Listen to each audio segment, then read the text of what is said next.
Oi, oi, pessoal. Eu me chamo Hector Batista, sou diretor de comunicação da União Estadual dos Estudantes de São Paulo e hoje é dia 17 de outubro, dia pela democratização da comunicação, e nós estamos aqui retomando os nossos trabalhos no YouTube da UEE, trazendo, inclusive, esse debate tão importante com convidados aqui para a gente dissertar um pouco mais sobre o que é democratizar esse acesso, lembrando que a gente vive num país, né, com muita desigualdade, num país onde a gente enfrenta muita dificuldade para as famílias brasileiras conseguirem ter acesso à informação, e por isso este debate aqui é tão importante. Então, nós vamos estabelecer aqui uma dinâmica para trazer aqui os nossos convidados, a Gabriela Beraldo, da NPG, vamos trazer também o Lalo, que é do Barão de Tararé, e o Ergon, que é pesquisador da FGV, para fazerem as suas apresentações.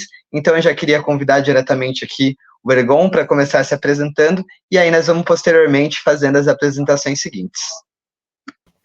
Bom, tudo bem, pessoal? Uma satisfação estar aqui conversando com vocês. Muito obrigado, Hector, e toda a turma da União Estadual dos Estudantes de São Paulo, a qual eu saúdo principalmente porque já fui diretor da UEE e tenho muito carinho, muito orgulho dessa entidade e faz a luta dos estudantes, né? Não só no estado, mas reverbera para todo o país. E estou aqui à disposição para poder dialogar. Meu nome é Ergon, eu tenho 25 anos. Para quem for necessário a audiodescrição, eu sou um rapaz jovem, de cabelo escuro, uso óculos, estou com uma jaqueta aqui marrom, e atrás de mim tem uma parede branca, tem uns livros, também tem uma estante, e eu tenho barba também, e tenho um brinco na minha orelha esquerda. E aí, basicamente, dizer aqui que eu estou à disposição para dialogar muito nessa ótica das desinformações, nessa ótica dos discursos de ódio, nessa ótica do como esse ambiente digital, ele diz muito respeito para além do ambiente digital, ele diz respeito à nossa vida real, né? Então, estou à disposição, mais essa introdução breve para dizer que também tenho muito carinho aqui também pela NPG, a qual sou base, tenho orgulho de ser base da NPG, e o Centro de Estudos Barão de Tararé, a qual faço parte também do Conselho Consultivo. Estou me sentindo aqui numa marmelada, porque as três entidades estão num potinho de ouro aqui no meu coração, e tenho muita alegria de estar com vocês. Muito obrigado, e já passo aí para a próxima.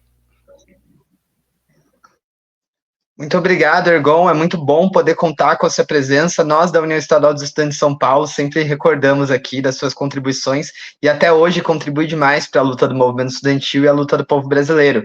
Então, vou chamar aqui diretamente a Associação Nacional de Pós-Graduandos, representada pela Gabriela Beraldo, aqui hoje na nossa live. Oi, pessoal, boa tarde. Muito obrigada pelo convite. É muito bom estar nas atividades das entidades, atividades da UEE. Obrigada pelo carinho do Ergon. Também tenho muito apreço pela UEE, pelo Barão de Tararé. São espaços muito importantes para a gente debater. Eu sou diretora da Associação Nacional de Pós-Graduandos, né? Eu também sou jornalista de formação. E agora eu estou no doutorado na Universidade de São Paulo, pesquisando exatamente divulgação científica, né? E esse processo que a gente realiza nas trocas das redes sociais, o processo de desinformação, principalmente durante a pandemia. Então, eu acho que esse momento que a gente está tendo aqui de debate, principalmente hoje, que é o Dia Nacional de Luta pela Democratização da Comunicação, ele é muito importante. E é muito importante que a gente tenha pessoas com diferentes especializações para poder trazer uma conversa importante mesmo e fazer isso junto dos estudantes é ainda mais especial. Então, muito obrigada. Muito obrigado, Gabi. E já chamar aqui por último, mas não menos importante, né, a ilustre presença do Lalo aqui, que é do Barão de Tararé, para fazer a sua saudação e a sua apresentação para a gente. Bom, muito obrigado pelo convite. É um prazer conversar através dos canais aí da União Estadual dos Estudantes, essa combativa entidade que agora entra nessa discussão da democratização da comunicação, que não se restringe, isso é importante dizer, à comunicação em si, mas é através da democratização da comunicação que a gente pode aprofundar a democracia brasileira. Sem uma comunicação democrática, nós não temos no país uma verdadeira democracia. Então, quero cumprimentar a possibilidade desta realização e também o convite que me foi feito em nome do Centro de Estudos de Mídia Alternativa Barão de Tararé, do qual eu tenho orgulho de fazer parte. Sou também, neste momento, integrante do Conselho Deliberativo da ABI, a Associação Brasileira de Imprensa, que também se incorpora, está incorporada, aliás, historicamente, na luta por uma comunicação democrática. Parabéns e vamos aí à nossa conversa. Muito obrigado. Muito obrigado, Lalo. Gente, queria agradecer mais uma vez todos vocês por estarem aqui hoje, né? Eu acho que para introduzir esse tema não se pode deixar de falar do quanto, inclusive, nós vivemos, né, nos últimos anos com uma série de discursos de ódio, discursos violentos, né, e que muitas vezes foram na contramão dessa democratização da comunicação no momento também que nosso país passava por uma pandemia, então onde nós, estudantes, tivemos que, por exemplo, né, ter aulas online, né, precisamos muito mais dessa questão da informação. Então eu queria, assim, trazer uma pergunta para vocês, né, e fazer uma explanação rápida aqui sobre, né, de como vocês acham que esses discursos de ódio, né, eles influenciam diretamente, mas também o quanto eles são um empecilho aqui na democratização da comunicação hoje no nosso país, né, e aí vou deixar aqui à vontade, se quiserem começar a responder pela mesma ordem que a gente se apresentou também, eu acho que fica uma dinâmica bem bacana. Tá bom? Então já pode ir, Ergon. Perfeito. Bom, eu acho que é importante para a gente contextualizar essa questão do discurso de ódio. Antes disso, o que é esse fenômeno comunicacional chamado desinformação? Porque isso daqui tem tudo a ver com a discussão que a gente faz. De forma muito resumida, a desinformação tem 3 características. Primeiro, ela é uma informação, ou seja, ela não é a ausência de uma informação. Segundo, ela é uma informação com alguma informação falsa, com alguma coisa tirada de contexto, ou seja, ela foi manipulada de alguma forma, ela foi tirada de contexto, ou ela é falsa por si só. Mas terceiro, que é muito importante, ela tem a intencionalidade por trás. E essa questão da intencionalidade, ela é muito importante porque faz a gente virar uma chave. Às vezes a gente acha que desinformação é o que a gente ouve na feira, ouve na esquina, conversa com um amigo, ou deu na cabeça, né? Mas a desinformação, ela é um movimento organizado, que se manifesta no ambiente digital, mas fora dele também. Mas o ambiente digital ajuda a propagar a desinformação em maior escala.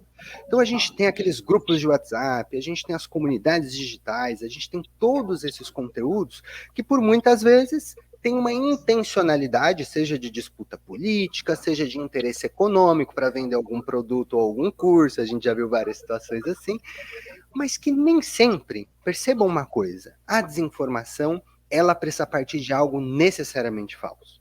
Quando a gente teve, por exemplo, o gravíssimo atentado contra a vida de Marielle Franco, uma das primeiras desinformações que foram propagadas foram insinuando que ela teria relação com o tráfico de drogas. E percebam uma coisa, era uma foto dela com uma pessoa que foi tirada de contexto, que foi manipulada com não sei o quê, mas que em cima disso tudo, o que era verdade ou o que era mentira naquela disputa informacional parecia não mais fazer assim, diferença para quem recebia a peça, né? A informação, a mentira, a desinformação. Agora, o que fica por trás disso é o discurso de ódio.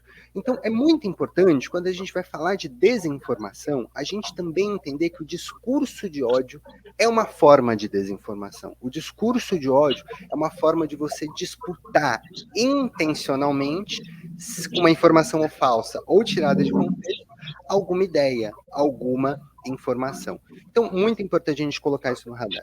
E aí, só para já tentar sistematizar esse ponto aqui e também ouvir os colegas aqui, eu tenho feito algumas publicações com alguns colegas, uma delas junto com o pesquisador Bruno Henrique Sanches, lá da FGV, onde a gente tem discutido especialmente qual que é a natureza desse ambiente digital, especialmente mediado por algoritmos, né?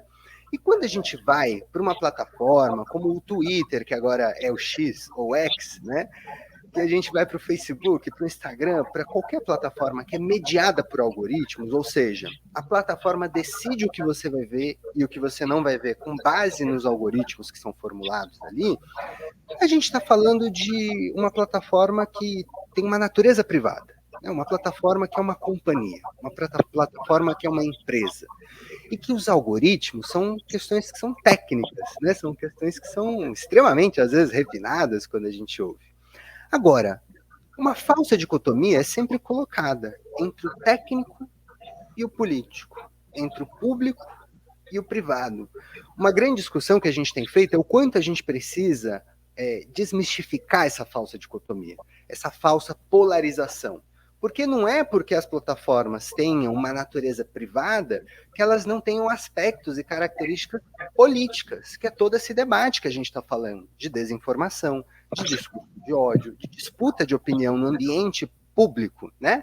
E não é porque elas tenham características técnicas que, pelo outro lado, também não tenham manifestações que sejam políticas no ambiente público. Ou seja, uma grande questão que eu queria aqui abrir para provocar também os colegas são essas relacionadas ao como o ambiente mediado por plataformas e por algoritmos vive numa premissa falsa de que é privado, mas não é público, é técnico, mas não é político.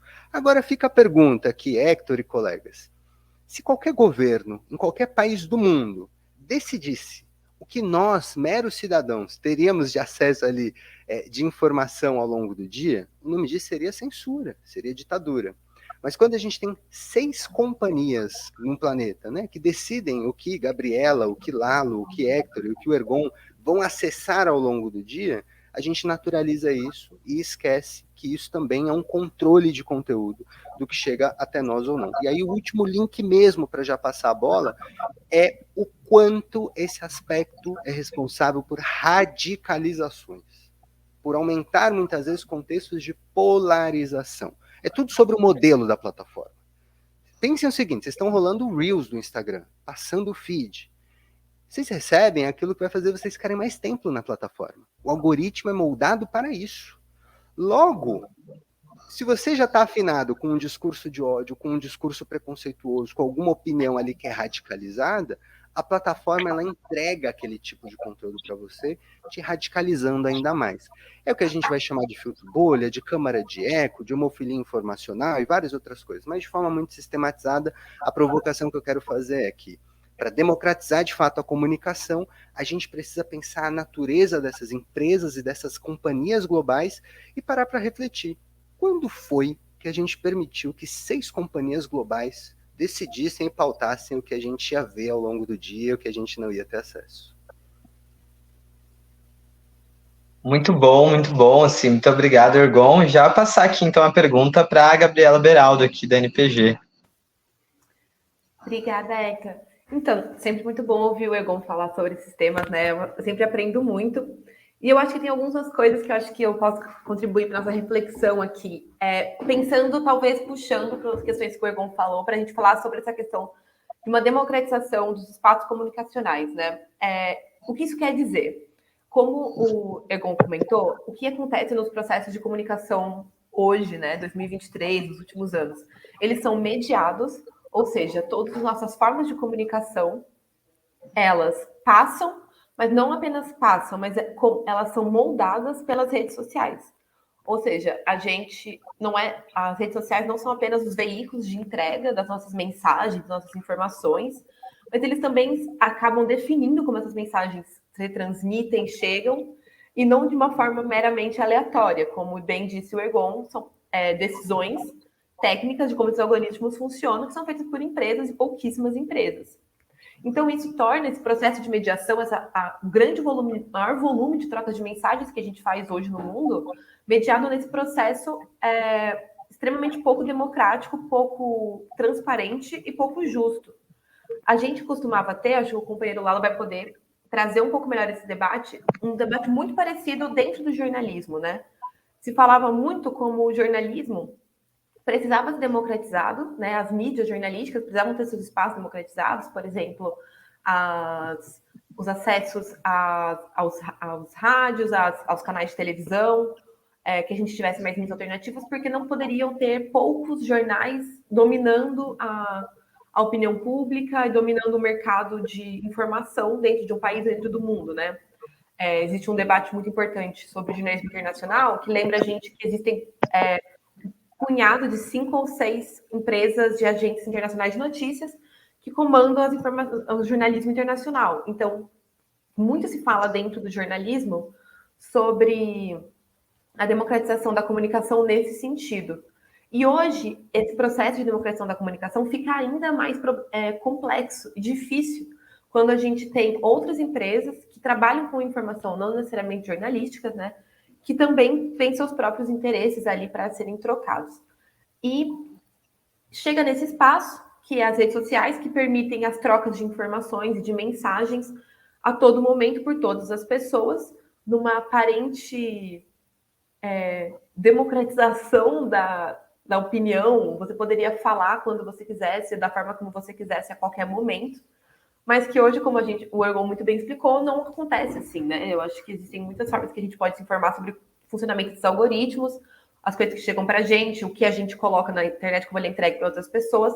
Todo esse processo mediador das empresas, das redes, ele é bastante determinado, né? Ele não é aleatório. E eu acho que um exemplo importante que a gente tem em mente sempre concreto, tanto dessa articulação de desinformação, discurso de ódio, redes sociais, jornalismo, informação e desinformação, e até a minha área, puxando um pouco a sardinha aqui para a pós-graduação e tudo mais, que é a ciência, é a pandemia. Eu acho que a pandemia de Covid, ela escancarou a situação que a gente viveu sobre a problemática da troca de informações nas redes sociais, porque foi um acontecimento de escala mundial, muito rápido, em que nem realmente os cientistas tinham as informações em primeira mão para dar para a gente. Então, o ritmo como as informações se espalharam, o ritmo como discursos de ódio se espalharam, a gente teve existem estudos sobre, por exemplo, uma crescente de ódio contra povos asiáticos nos Estados Unidos no início da pandemia.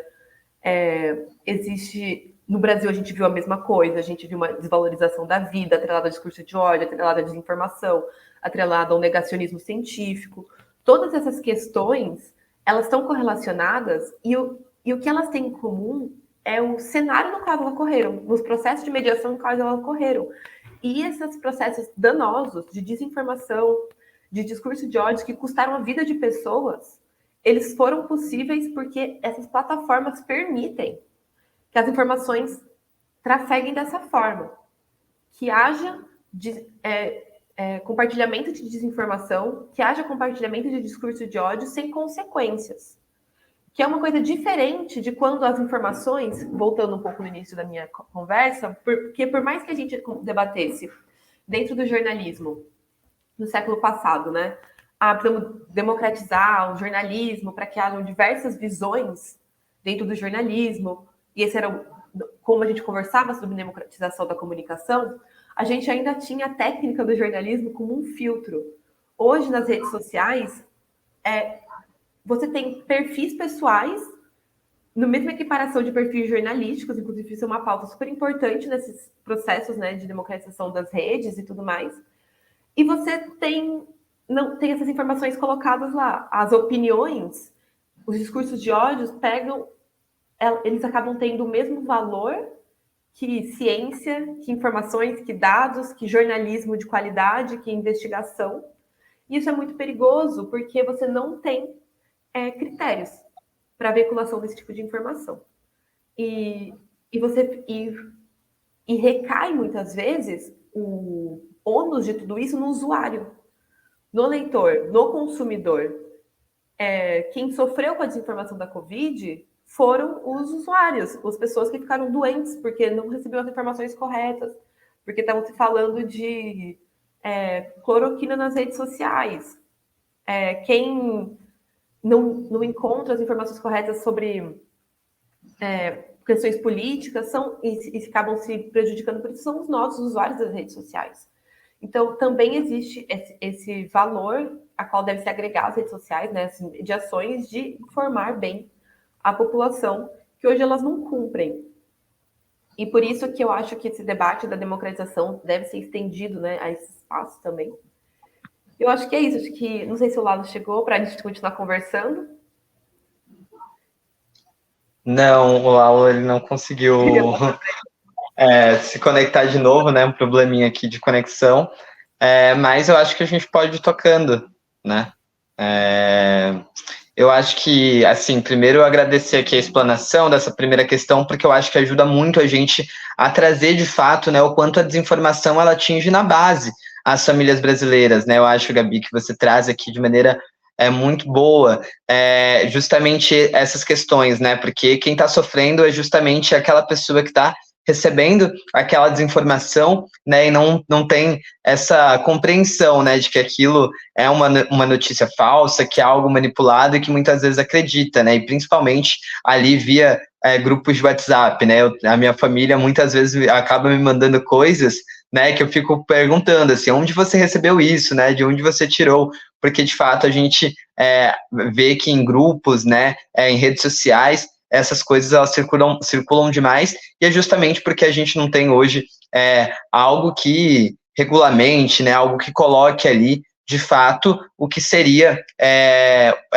notícia viável para circular, né, notícia confiável para circular dentro dessas redes, né? E justamente eu acho que nesse sentido também é importante a gente falar, né, que apesar da gente ter um grande número de pessoas que recebem essa desinformação, né, a gente sabe que o acesso à informação no Brasil também é algo muito limitado, né? O acesso à informação no nosso país é algo que chega para uma parcela da população e boa parte daquelas que estão nos locais mais distantes, né, principalmente as pessoas mais pobres, têm essa dificuldade, né, de ter o acesso à informação, porque muitas vezes o máximo que eles têm é conseguir assistir o jornal no fim do dia na televisão para as famílias que têm televisão, né, ou aqueles contatos no grupo do WhatsApp ali pelo seu celularzinho, né, que hoje é uma ferramenta que a gente vem tendo.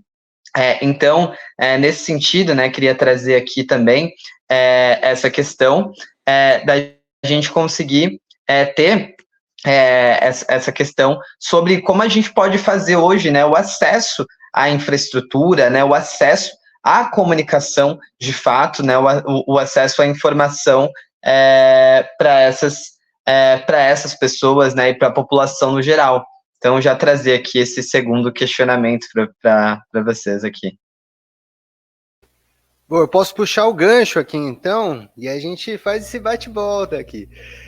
Eu queria trazer duas reflexões, na verdade. A primeira, e aí eu fico puxando para o lado da academia, da literatura, porque é onde eu tenho a zona de conforto de trazer alguns estudos, né? Mas tem avançado muitos estudos refletindo que a desigualdade, ela está no acesso, isso é um fato, mas mais do que a desigualdade no acesso, a gente tem uma desigualdade no uso também das tecnologias. E o que seria essa desigualdade no uso das tecnologias? Foi feita uma pesquisa recente perguntando para as pessoas se elas têm acesso à internet. E muitas pessoas respondiam que não tinham acesso à internet, mas quando você perguntava se a pessoa tinha acesso ao WhatsApp, acesso ao Facebook, a pessoa respondia que tinha. Ou seja, a pessoa às vezes não reconhece esse ambiente mediado por plataformas como um ambiente da internet. Então, qual é o uso dessa pessoa? Às vezes é um consumo daquela política de zero rating. Às vezes é um consumo do que libera o plano ali de telefonia para ter acesso, às vezes, só ao WhatsApp, mas não tem acesso a buscas, a estudos, a YouTube, a muitas outras coisas que são possíveis no ambiente digital.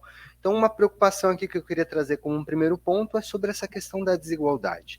Há uma desigualdade de acesso, mas há uma desigualdade no uso da tecnologia. E que essa desigualdade, apesar de ser superada muitas vezes dando infraestrutura, dando ambiente, por exemplo, para as pessoas usarem as tecnologias, ela às vezes não é superada se a gente não olha para a questão da desigualdade do uso no que diz respeito ao uso para uma utilidade boa para a pessoa, seja para lazer, seja para a educação dela, seja para quaisquer outras questões ali.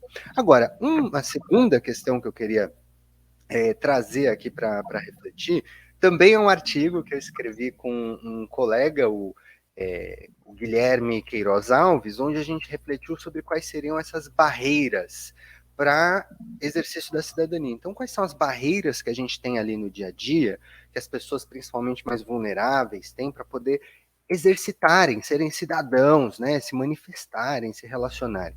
E a gente listou 5 barreiras principais, né? A gente fez uma revisão de literatura e sistematizamos as 5.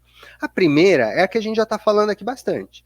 Às vezes, limitação de acesso à infraestrutura. Então, às vezes você não tem um aparelho celular, Às vezes você não tem um computador, um notebook, você não consegue ter acesso à informação, você não consegue acessar e se manifestar, se apresentar, se organizar, estudar. Então, às vezes, o acesso mais imediato é o acesso à infraestrutura. No entanto, tem quem tem a infraestrutura, mas tem limitação de uso disso no que diz respeito ao uso prático mesmo. Então, a gente pensa em gerações com mais idade, né? Pessoas idosas têm dificuldade de uso de tecnologia. A gente pensa pessoas com deficiência, muitas vezes, por falta de acessibilidade, a gente tem essas dificuldades de uso de tecnologia. Então, às vezes a pessoa até tem um equipamento, ela até tem a infraestrutura, ela até tem, às vezes, o acesso à internet, mas ela não tem condições de uso dessa tecnologia. No entanto, pode ser que a pessoa tenha infraestrutura, tenha acesso, tenha condições de uso, mas ela tem uma sobrecarga que é a sobrecarga de trabalho, que é a terceira barreira que a gente encontrou. Né? Então tem muitas pessoas que estão ali o dia inteiro trabalhando, chegam em casa, ela não vai ter paciência para entrar na internet, para se informar, para ter acesso à informação, para participar, para se engajar e etc. Mas vamos supor que uma pessoa, mesmo assim, supere isso, tem uma quarta barreira, que é a barreira da sobrecarga informacional. Na pandemia, como a Gabriela muito bem nos trouxe, a gente teve um fenômeno chamado de infodemia. Foi um fenômeno de sobrecarga de informação que as pessoas não sabiam simplesmente como se informarem, qual informação confiar, né? E aí, por fim, a quinta e última barreira informacional que Guilherme e eu sistematizamos é a barreira informacional da desinformação. Porque para sistematizar aqui também já passar a bola, pode ser que uma pessoa tenha acesso à infraestrutura, pode ser que uma pessoa saiba usar a tecnologia, pode ser uma pessoa que fique muito cansada do trabalho, mas mesmo assim supere esse cansaço para acessar ali. Pode ser uma pessoa que, mesmo superando esse cansaço, ela saiba qual informação em meio à infodemia utilizar, mas a desinformação, ela surge como algo, como a gente falou no primeiro bloco, intencional, como algo que tem o objetivo de desinformar. E aí não adianta você ter ali um defensor, né, para conseguir se proteger disso, porque a desinformação é moldada para disputar a opinião pública, ela é moldada para disputar a opinião de grupos, e ela é moldada para disputar a opinião de indivíduos. Então, são essas barreiras aí que a gente tem de provocação. Então, já passando aqui a bola adiante, a provocação que eu trago dessa vez é como superar, portanto, essas 5 barreiras que a informação tem, que o exercício da cidadania tem, quando a gente está falando de um país e de realidades tão desiguais. Bom, muito obrigado, então, Ergon. Acho que sempre trazendo boas informações aqui para a gente. Gabi, tá conseguindo aí? Então, assim, eu vou, não quer passar pro Lalo fazer a primeira questão? Você prefere? Pode ser, Lalo. A gente estava aguardando aqui ansiosamente seu retorno, né? Entendemos aqui os problemas de conexão que existem aqui no meio do caminho. A gente falou um pouco aqui no nosso debate, né, sobre essa questão, na primeira pergunta, sobre os discursos de ódio, né, enquanto eles atingem diretamente, né, as famílias e quanto eles caminham na contramão dessa democratização da comunicação. E também estamos aqui na segunda questão, onde a gente vem falando, né, sobre como a gente pode hoje fazer com que as famílias, né, elas tenham acesso à comunicação de fato, porque a gente sabe que ainda é uma grande dificuldade para nós, para as famílias brasileiras terem acesso de fato à informação, terem acesso à comunicação, né? Então, como é que a gente possa fazer com que essa democratização da comunicação ela seja de fato para todos e todas, né? Então, queria deixar aqui com você para você trazer para a gente aí a visão do Barão de Tararé sobre esse assunto. Bom, olha, antes de mais nada, eu peço desculpas, mas hoje a tecnologia me pegou aqui no contrapé e eu estou tendo realmente alguma dificuldade, mas eu espero que agora eu consiga ir pelo menos até o final da minha fala. Sobre a questão inicial, eu acho que há uma conjuntura. Nossas gerações, 2 ou 3 gerações, estamos vivendo uma conjugação histórica e tecnológica peculiar. Na virada do século, houve uma confluência entre a ascensão do neoliberalismo como hegemonia econômica no mundo, conjugada com a ascensão da internet, das redes sociais, das novas tecnologias, e ambas têm como sustentabilidade, eu diria, teórica, o individualismo. Tanto o neoliberalismo como as novas tecnologias deram um respaldo muito forte à ascensão do individualismo. E essas mensagens que passaram a ser de possibilidade de indivíduos isolados, mas que nas redes eles acabam se articulando, permitiram a transmissão e a disseminação de mensagens que deixaram de passar por qualquer tipo de filtro. Então, é neste contexto que nós temos que analisar essas novas formas de comunicação que interferem diretamente, como já foi dito aqui, no jogo democrático, na sustentabilidade das democracias. No caso específico do Brasil, é bom ressaltar também um outro dado histórico, que é o fato de que esse discurso, a desinformação, ele não é produto único e exclusivo deste momento. A desinformação, ela faz parte de um jogo de forças políticas e econômicas que trafegam e trafegaram ao longo do século passado, já nesse século, através da mídia tradicional. O que não criminalização da política.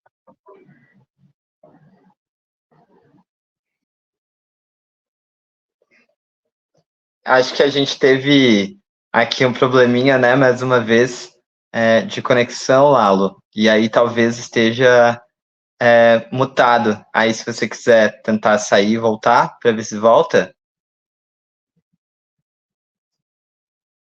que eu acho que ajuda.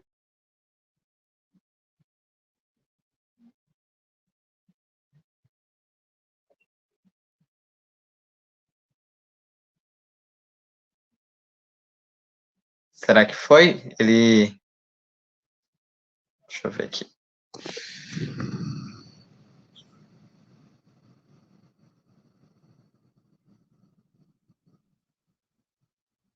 Bom, então, enquanto o Lalo tenta resolver aqui o problema de conexão para conseguir voltar para nossa live, eu vou pedir aqui então para a Gabriela Beraldo do NPG ir fazendo aqui as suas contribuições sobre o nosso tema, tá bom? Eu vou tentando aqui ajudar para que a gente possa voltar e ter a contribuição aqui final do Lalo, tá bom? Beleza, Hector. Então, sobre essa segunda questão, né, pensando um pouco, né, como então a gente vai fazer com que melhorar o acesso e a entrega das questões das famílias, eu acho que o Ergon comentou bastante sobre isso, muito bem sobre isso, que realmente a gente tem um problema muito grave aí, que é não apenas a falta de acesso, mas essa questão de quais são os acessos que as pessoas têm, né? Porque muitas vezes elas fecham esses pacotes de dados que têm direito só ao WhatsApp. Então, qual que é a qualidade dessa informação que você consegue tendo acesso apenas ao WhatsApp, tendo acesso apenas ao Instagram? Isso é um problema muito grande também. E eu acho que um problema muito grande também que a gente precisa enfrentar e que a gente precisa colocar em pauta é como que a gente entrega e faz entender e faz comunicar bem a boa informação, porque a gente fala muito da desinformação, dos discursos de ódio, mas também existem boas informações sendo produzidas, existe ciência de qualidade sendo produzida, existe grandes exemplos de excelentes plataformas midiáticas. O Barão de Tararé é um centro que produz ótimos conteúdos, outras mídias, e como que a gente faz a boa informação chegar, como é que a gente transforma, deixa as pessoas também terem as ferramentas para identificarem essas informações e se empossarem delas, né? Porque é muito fácil a gente cair nessas informações que chegam para a gente dentro das nossas bolhas, como o Ergon explicou na primeira fala dele, né? Que elas ficam retroativas assim para a gente. E eu acho que, puxando um pouco aqui para o nosso espaço, né? Que a gente está aqui, né, com a UEE, com a NPG, falando das universidades mesmo, dos estudantes, eu acho que um dos nossos caminhos para a gente poder combater essa desinformação e, consequentemente, o discurso de ódio é a divulgação científica.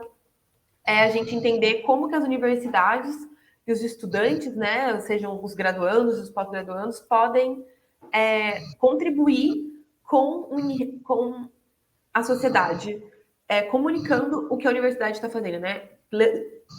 Extrapolando os muros da universidade para que a ciência chegue realmente à população. Eu acho que o caminho principal ele é a extensão universitária, né? A gente sabe que as universidades são formadas por 3 pilares, um deles sendo a extensão, e esse é um caminho muito importante para a população entender mesmo, né? O que é ciência, o que é pesquisa, o que é a educação, o que é por que no caso, voltando, né, que eu acho que é um exemplo que deixa tudo bastante elucidado, que é a caso da pandemia, né? Por que como se faz uma pesquisa científica? Por que um artigo científico precisa passar por avaliações? O que significa aquele resultado que ele leu num portal? E por que aquela opinião que ele viu de um médico X mal embasada num portal estranho provavelmente não é verdadeira, ou é uma informação que passou por um processo de desinformação. Porque se a gente não. Se a população nunca vai ser capaz de ter autonomia para entender o conteúdo que chega até ela, as mensagens que chegam até ela, se a universidade, se a ciência, se as pessoas. A gente não preparar as pessoas, ninguém nasce sabendo. A gente precisa que as pessoas tenham a capacidade de consumir esses conteúdos e essas informações. E eu acho que esse é um trabalho muito importante que a divulgação científica deveria estar fazendo, que as universidades precisam fazer e precisam se responsabilizar. As universidades precisam debater realmente os processos de comunicação, os processos de desinformação em todas as áreas, né? Não só entre os pesquisadores de comunicação, como somos eu e Ergon, mas todas as áreas precisam entender como que elas estão devolvendo para a comunidade, para a população, para as famílias, o que elas pesquisam, como que as áreas delas de conhecimento são passíveis de entendimento da população, para que quando a gente passe por situações em que a gente precisa explicar alguma coisa, as pessoas consigam entender os processos pelos quais se formam ciência, se formam informação, se formam debates e se formam posicionamentos. Isso até muitas vezes quando a gente vai falar de ciências políticas ou de outros estudos das áreas de humanidades. Tudo isso eu acho que a universidade tem muito a agregar. E ela tem um papel que ela precisa cumprir de uma maneira mais efetiva, que ajuda no conteúdo e nessa filtragem dos processos comunicacionais.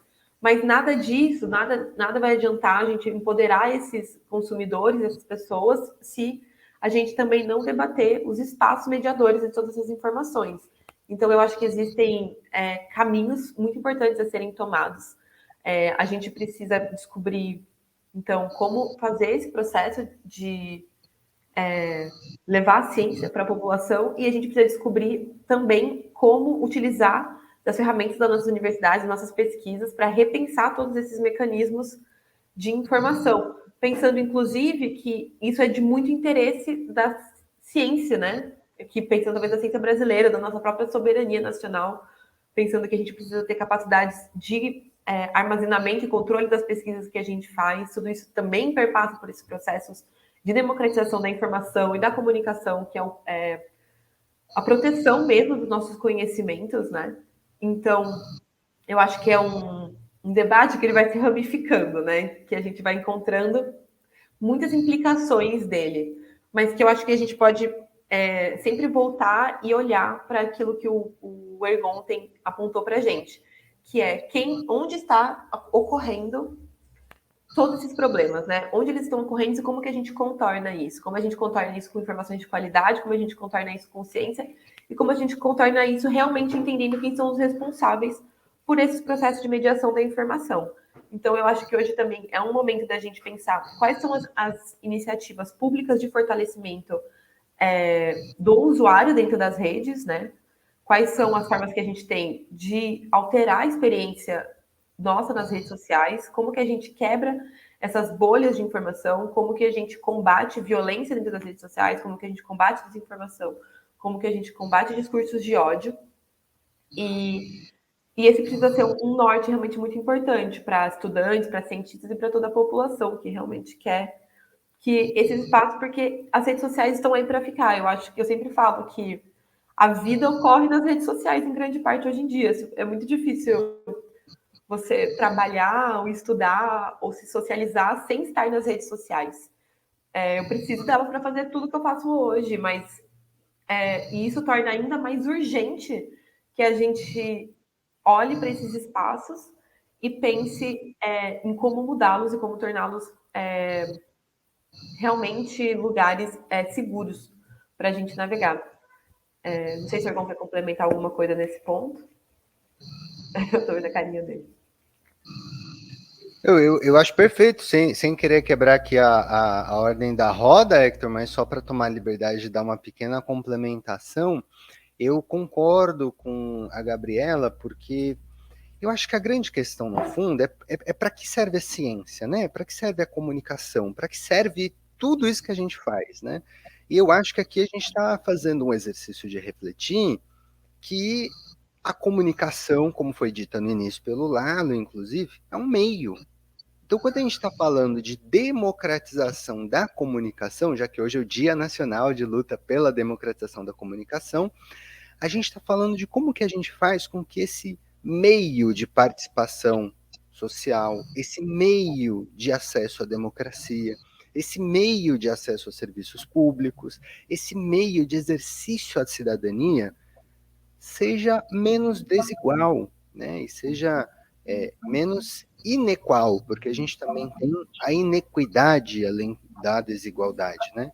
Então eu concordo totalmente, eu acho que, reverberando aqui a fala da Gabriela sobre a boa informação, a boa comunicação, fica inclusive a provocação, aqui tem duas entidades muito importantes, da gente pensar em como fortalecer, às vezes, canais de divulgação científica, ou às vezes pensar um podcast fixo das entidades estudantis ou de outras entidades parceiras para divulgar a cada período X um cientista diferente, um pesquisador diferente, ou não só na área da ciência, mas as outras extensões universitárias são produzidas pela universidade, como cultura, como esporte, como lazer, como solidariedade às comunidades que vivem próximas, né? Então, eu concordo totalmente, eu acho que isso daqui ajuda a romper a chamada bolha, né? E para passar aqui a bola, Hector, se a gente fala tanto que a bolha está na internet, talvez o desafio seja a gente pensar que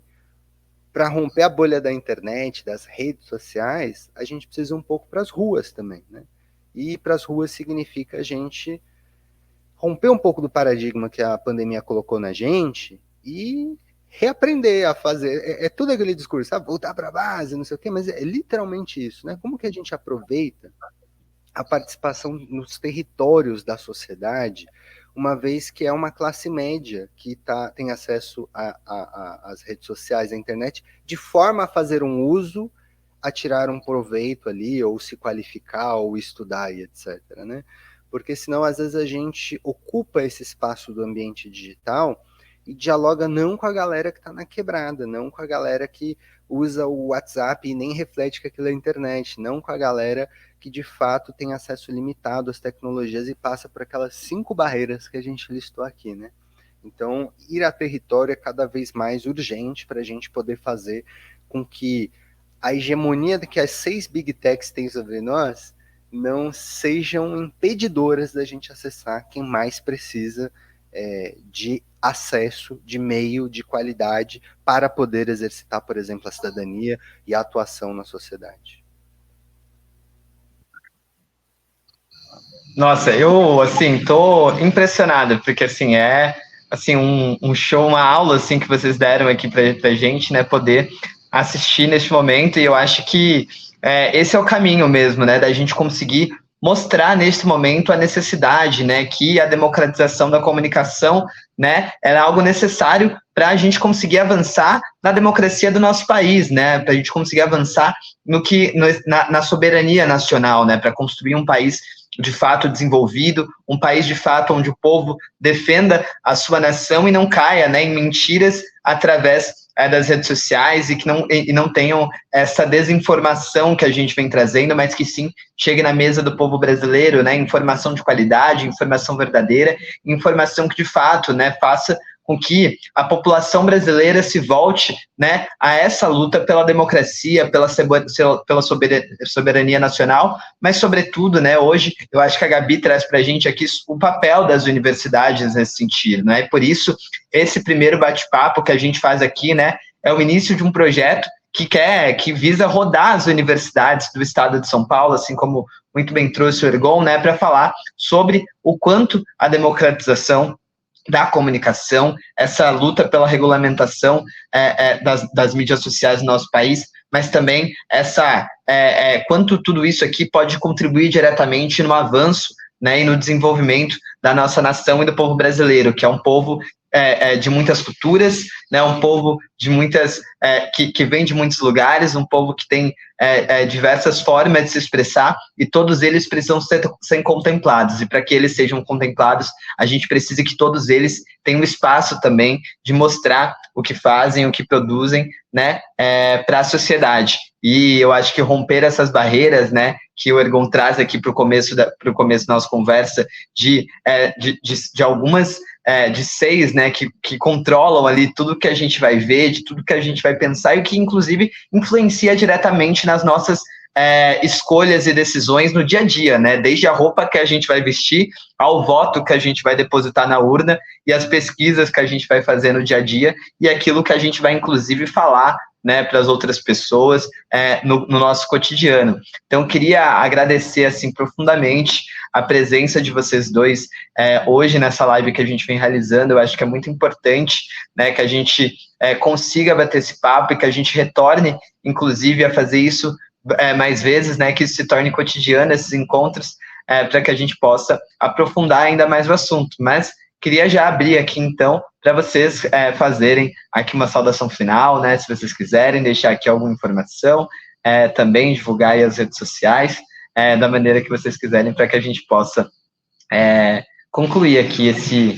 dia de luta pela democratização da comunicação de maneira excelente, tá bom? Vou passar aqui para o Ergon, então, pode ser? Tá certo. Olha, eu queria trazer uma reflexão aqui final, lembrando o Cazuza.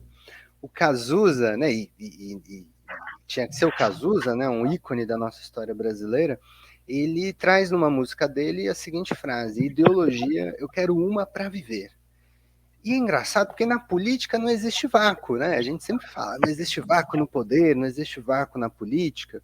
E a impressão que me fica é que a gente tem tantos jovens nas redes sociais, tantos jovens consumindo conteúdo nas redes sociais, que diante disso aqui que o Hector falou, né? Esse conteúdo que pauta o que a gente veste, que pauta a nossa opinião, que pauta todos os dias, nada mais é do que uma ideologia que está chegando ali na mente de cada um e de cada uma das jovens no nosso país. Então, eu quero mais trazer essa provocação agradecendo do quanto, não existindo vácuo no poder e não existindo vácuo na política, quem tem ocupado a mente dos nossos jovens, principalmente, desde as lives de NPC, até o desejo de consumo, ou a dependência ao uso das tecnologias, quando a gente tem tido índices de jovens internados em clínicas por vício em uso de tecnologias, é uma tal ideologia. E é essa ideologia de consumo, essa ideologia de destruição ambiental, essa ideologia que toma a nossa estrutura social, né? Então, o quanto isso daqui precisa estar no centro do debate também, concordando muito aqui com a fala do Hector, porque é isso que tem pautado a mente dos nossos jovens, propagando uma ideologia de consumo e propagando algo que adoece a nossa sociedade cada vez mais. Então, ideologia eu quero uma para viver, mas uma que seja que rompa com esses paradigmas e construa, portanto, uma nova sociedade. Muito obrigado pela oportunidade de diálogo e sigo sempre à disposição da gloriosa União Estadual dos Estudantes de São Paulo e, obviamente, também da qual sou base com muito orgulho, a Associação Nacional de Pós-Graduandos. Ergon, assim, em nome de toda a União Estadual de São Paulo, eu queria agradecer, assim, profundamente a sua presença e por ter contribuído tanto, assim, para o nosso debate, para a nossa formação aqui nesse dia de hoje, tá bom? Muito obrigado e conte com a gente aí para as próximas e a gente conta com você com toda certeza, tá bom? Valeu, cara. A Gabi? Gente, eu queria mesmo era agradecer esse espaço da UE e saudar essa iniciativa. Eu acho que é muito importante, também amarrando com o que o Ergon disse, a gente levar esse debate para a juventude, né? Pensando que a UE tem essa capacidade de falar com os estudantes, falar com os graduandos nas universidades, que são quem está realizando essa vida, nessa juventude ali, essa educação, suas pesquisas, na era das redes sociais, na era do chat GPT. Eu acho que cabe a nós, as entidades, e cabe a esses estudantes refletir sobre isso, e a gente precisa realmente chegar nesses espaços e fazer essas conversas e entender o que é esse processo de comunicação hoje, o que é comunicação hoje e o que a gente quer, né? Qual é o horizonte possível, qual é o horizonte desejável para os nossos processos de comunicacionais e como a gente vai construir eles a partir dessa juventude que está se letrando, que está se educando, que está crescendo dentro da realidade das redes sociais. Então, eu acho que é uma iniciativa muito importante da UE. A NPG com certeza está aqui para se somar em todos os espaços, sempre que possível, sempre que vocês precisarem. Para a gente também é muito importante realizar esse debate. A Associação Nacional de Pós-Graduandos, ela participa de diversos debates relacionados à democratização da internet. A gente é membro do Comitê Gestor da Internet, o CGI. Então, para a gente é muito importante estar participando de encontros como esse, trocas como essa. Eu vou deixar o convite para os ouvintes conhecerem mais a Associação Nacional de Pós-Graduandos, a NPG, conhecerem nossas campanhas atuais. Hoje a gente está em campanha pelos direitos trabalhistas e previdenciários na pós-graduação. A gente recentemente lançou um dossiê chamado Dossiê Florestan Fernandes sobre a condição do pós-graduando no mundo da formação e do trabalho no Brasil. E eu acho que eles também são bases para a gente entender todo esse cenário de produção científica no país, na realidade das nossas universidades, e pode contribuir para a gente também. E é isso, gente. Muito obrigada mesmo. Muito obrigado, Gabi. Assim, fico muito feliz também em deixar aqui a União Estadual dos Estudantes de São Paulo à disposição da Associação Nacional dos Pós-Graduandos para contribuir aqui com as nossas lutas que andam juntas, né, lado a lado aí nas universidades, em defesa da ciência, em defesa da democracia, e para conseguir elevar a consciência aqui do nosso povo e construir o Brasil que a gente sonha, o Brasil que a gente quer, né, que é um Brasil livre dessas desigualdades, um país livre dessas mazelas que o nosso povo vive hoje. E eu acho que este debate que a gente faz hoje perpassa justamente por este ponto, né, democratizar a comunicação é conseguir também democratizar o nosso povo, democratizar o nosso país, justamente uma vida que é pautada hoje, basicamente, por todas essas questões e pelo acesso, né? Então, a gente acorda, vai dormir, ali muitas vezes se pautando pelo que a gente vê pelas telas do nosso celular, pelo que a gente vê na televisão, pelo que a gente vê num banner passando na rua, né? E tudo isso é essa questão que a gente traz nesse debate hoje. Então, para encerrar aqui, agradecer mais uma vez vocês, né, e lembrar para todos e todas que só quiserem ter mais acesso, né, seguir aqui o nosso canal no YouTube da UE São Paulo, né, ativar aqui as notificações para que vocês fiquem sempre inteirados aqui nos nossos conteúdos, e logo, logo vem mais, muita luta por aí, e esse debate também sai aqui das redes sociais, né, e vai também, logo menos, tomar aí as universidades do estado de São Paulo para levar informação de qualidade aí para os estudantes paulistas, tá bom, gente? Então, muito obrigado, agradecer vocês e tchau, né? Tá bom, gente? Valeu, gente. Tchau, tchau. Boa. Tchau, gente.